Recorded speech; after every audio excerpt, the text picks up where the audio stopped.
ഇന്ത്യയുടെ കുതിപ്പ് പ്രേക്ഷകർക്ക് കാണാം. 3 റൗണ്ടുകൾ പിന്നിടുമ്പോൾ 122 കേവല ഭൂരിപക്ഷത്തിലെത്തിയിരിക്കുന്നു. 122 എന്ന മാജിക് സംഖ്യയിലേക്ക് ലീഡ് ഉയർത്തി നിതീഷ് ചാച്ച കളം പിടിച്ചിരിക്കുന്നു. പ്രിയപ്പെട്ട പ്രേക്ഷകരെ, എൻഡിഎ കേവല ഭൂരിപക്ഷത്തിലേക്ക് അടുക്കുന്ന കാഴ്ച. പക്ഷേ ബിജെപി 61 കേട്ടോ, ബിജെപി 61, ആർജെഡി 66. വ്യത്യാസം കുറയുന്നു. മാത്രമല്ല, ഇനി സീമാഞ്ചൽ മേഖലയടക്കം എണ്ണാനുണ്ട്. അസുദിൻ ഒവൈസി ഒന്നും കാണാനില്ല. അസുദിൻ ഒവൈസിയൊക്കെ സംപൂജ്യനായിട്ട് മാറുന്നു.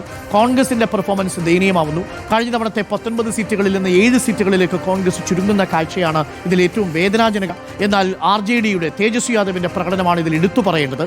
JDU BJP കൃത്യമായി ആ മുന്നണി എങ്ങനെയാണോ പ്രവർത്തിക്കേണ്ടത് അതേ രീതിയിൽ ആ മുന്നണിയുടെ രാഷ്ട്രീയ രസതന്ത്രം പ്രവർത്തിച്ചു. വളരെ കൃത്യമായി എണ്ണയിട്ട മെഷീൻ പോലെ BJPയുടെ സംഘടനാ പാഠവും നിതീഷ് കുമാറിന്റെ പ്രതിച്ഛായയും ചേർന്നു. സാമ്രാജ് ചൗധരി നിതീഷ് കുമാർ സഖ്യം അഥവാ മോദി നിതീഷ് സഖ്യം വലിയ രീതിയിൽ അവിടെ മുന്നേറ്റം കാഴ്ചവെക്കുന്നു. 3 റൗണ്ടുകൾ കഴിയുമ്പോഴേക്കും കേവല ഭൂരിപക്ഷം പിന്നിടുകയാണ്. 122 സീറ്റുകളിൽ NDA, 73 ഇടങ്ങളിൽ മഹാഗഠബന്ധൻ. ഇനി എണ്ണാനിരിക്കുന്ന ഇടങ്ങൾ ഒന്നാമത് പോളിംഗ് നടന്ന സ്ഥലങ്ങൾ, അവിടെ ഉൾനാടൻ ഗ്രാമങ്ങൾ, അവിടെയുള്ള വോട്ടുകൾ നിർണായകമാണ്. ഇനി ഒരു തിരിച്ചുവരവ് മഹാഗഠബന്ധന് സാധ്യമാണോ എന്നുള്ളതാണ്. കോൺഗ്രസ് അനങ്ങാത്തിടത്തോളം കാലം എത്രമാത്രം പെർഫോമൻസ് കാഴ്ചവെച്ചാലും 100-ൽ താഴെ RJD പോകും എന്നുള്ളതാണ്. മഹാഗഠബന്ധൻ പോകും എന്നുള്ളതാണ്. ഈ തെരഞ്ഞെടുപ്പ് നൽകുന്ന പാഠം രാഹുലും കോൺഗ്രസും ഒരു ഗൃഹപാഠം ഒരിക്കൽ കൂടി ചെയ്യണമെന്നുള്ളതാണ്. വോട്ട് ചോരിക്ക് പകരം ജനങ്ങളെ വിശ്വസിപ്പിക്കാൻ കഴിയുന്ന പുതിയ ആശയങ്ങൾ കൊണ്ടുവരണം എന്നുള്ളതാണ്. വോട്ട് ചോരി ഒരുപക്ഷെ യാഥാർത്ഥ്യമായിരിക്കാം, പക്ഷേ ഇത് ബീഹാറിലെ ജനങ്ങൾ തള്ളിക്കളഞ്ഞിരിക്കുന്നു എന്നുള്ളതിൽ ലീഡ് ക്ലിയർ ആവുകയാണ്. 125-ൽ NDA, 70-ൽ ലീഡ് വർദ്ധിപ്പിച്ചുകൊണ്ടേയിരിക്കുന്നു. സൂചനകൾ വളരെ കൃത്യമായ ചിത്രത്തിലേക്ക്. നമ്മൾ പറഞ്ഞത് 10 മണിയോടെ ചിത്രം തെളിയുമെന്നാണ്. ഇപ്പോൾ സമയം 9 മണി കഴിഞ്ഞ് 3 മിനിറ്റ്. ആദ്യ സൂചനകൾ NDAക്ക്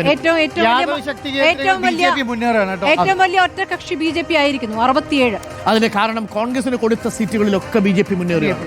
കോൺഗ്രസിന് കൊടുത്ത സീറ്റുകളിലെല്ലാം BJPയുടെ മുന്നേറ്റം. RJDക്ക് അവരുടെ സീറ്റ്, അതേസമയം RJDക്കെതിരെ LJP ആണ്. അവിടെ RJDക്ക് തങ്ങളുടെ സീറ്റ് നിലനിർത്താനും കഴിയുന്നുണ്ട്.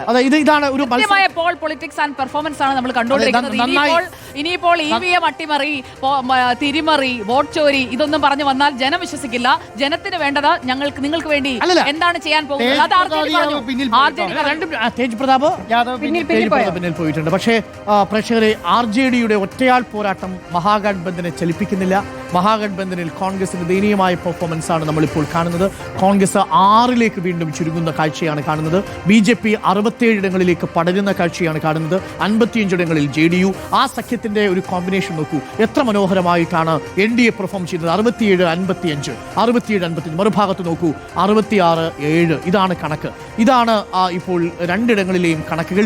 RJD Congress 63-6, RJD Congress 63, JDU 67. ഇതിൽ നമ്മൾ പ്രതീക്ഷിച്ചതിനും അപ്പുറം മറ്റൊരു കാര്യം സംഭവിക്കുന്നുണ്ട്. യാദവ വോട്ട് ബാങ്കുകൾ ക്രോഡീകരിച്ചിരിക്കുന്ന എന്ന് നമ്മൾ പറഞ്ഞാൽ, നമ്മളൊക്കെ വിലയിരുത്തിയ അവിടെ BJP ആണ് ഇപ്പോൾ ലീഡ് ചെയ്യുന്നത്. അതെ, അത് കോൺഗ്രസ് സീറ്റുകളാണ്. 62 ഇടങ്ങളിൽ 22ഓളം യാദവ സീറ്റുകളിൽ കോൺഗ്രസ് കൊടുത്തിട്ടുണ്ട്.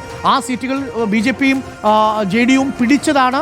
ഈ പരാജയത്തിന് NDA 130 എക്സിറ്റ് പോളിന്റെ എക്സിറ്റ് പോളുകളിലേക്ക് എത്തുന്നു. സീമാഞ്ചൽ മേഖലയിലും BJP മുന്നേറ്റം. കഴിഞ്ഞ തവണയും സീമാഞ്ചൽ മേഖലയിൽ BJP മുന്നേറിയതാണ്. അവിടെ അസുദ്ദീൻ ഒവൈസി സ്പോയിലർ ആയിരുന്നു. ഇക്കുറിയും അസുദ്ദീൻ ഒവൈസി സ്പോയിലർ ആയിരിക്കുന്നു. രാഹുലിന്റെ തേരോട്ടത്തിന് BJP 69 കേട്ടോ. BJP 69, RJD 63. ആകെ മത്സരിച്ചത് 101 സീറ്റുകളിലാണ്. അതിൽ 69 വലിയ സ്ട്രൈക്ക് റേറ്റ് ആണ് BJPക്കുള്ളത്. RJDക്കും അതേപോലെ സ്ട്രൈക്ക് റേറ്റ് ഉണ്ട്. JDU ഈ തെരഞ്ഞെടുപ്പ് കഴിയുമ്പോൾ 101 സീറ്റിൽ മത്സരിച്ച BJP 72 സീറ്റ് മുന്നേറാണ്. 70% strike rate. അതായത് 10-ൽ 7 സീറ്റ് വിജയിക്കുന്നു BJP. 10-ൽ 7 സീറ്റും വിജയിക്കുന്നു BJP. ചെറിയ കണക്കല്ല, അത് വലിയ കണക്കാണ്. സ്ട്രൈക്ക് റേറ്റ് അത്രത്തോളം ഉണ്ട് BJPക്ക്. പക്ഷേ തീർച്ചയായിട്ടും RJDയുടെ നില പരിങ്ങലിലാവും. 58-ലേക്ക് താഴ്ന്നു. മഹാഗഠബന്ധനും താഴേക്ക് പോവുകയാണ്.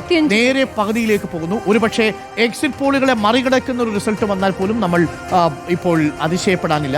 130 കടന്നിരിക്കുകയാണ് നിലവിൽ NDA സഖ്യം.